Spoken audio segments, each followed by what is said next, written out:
What is a driving question? Hi, my name is Ryan Stoyer, Executive Director of Magnify Learning. Welcome to PBL Simplified for Teachers, where we take your need-to-knows and break them down so we can simplify the PBL process for your classroom.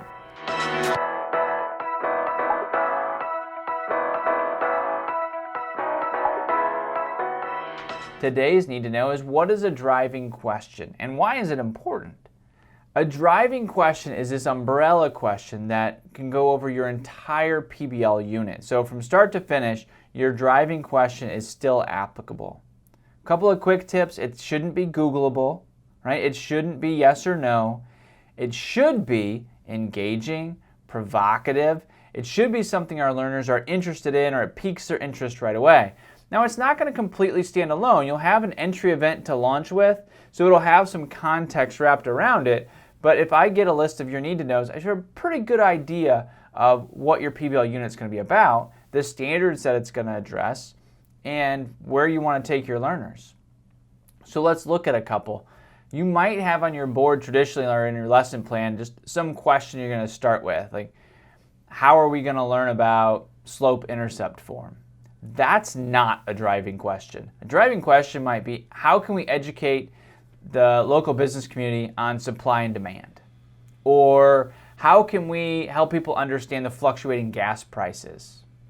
So within that question, you've got a lot of different possibilities to take your PBL unit. At the same time, you're going to be addressing slope-intercept form. Another one might be like in a statistics class, for instance, you might say, how do we predict growth? That's not a driving question, that's your content question. What you might use as your driving question is, how can we predict the growth of a website's use? Still going to use all those same statistics, you're going to hit all those same standards, but now you can take that driving question so many different directions. Maybe you're going to launch with some local business owners saying, hey, I've got my website out there, but I don't know how well it's doing. Would you all be able to help me and help some others in the Rotary Club figure out what our website use and growth looks like? Well, yeah, your learners are engaged in that, right? It's real world. There's a customer to that, and they're going to have to utilize your statistics standards in order to answer that question. And with that, we'll put some driving question resources in the description below. So make sure you click on those to take you through a rubric for driving questions, some Google slides that will kind of guide you through your own creation of a driving question for your classroom.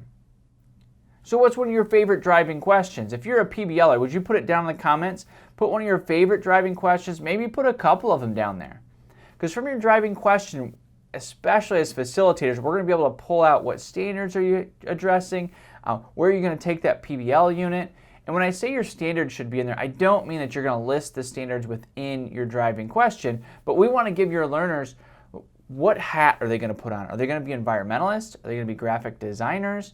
Are they going to be architects? What hat are they going to put on? And what authentic task are they going to be engaging in? And that driving question will take you through your whole PBL unit. And this is just one tool that you can use to engage your learners, tackle boredom, and transform your classroom.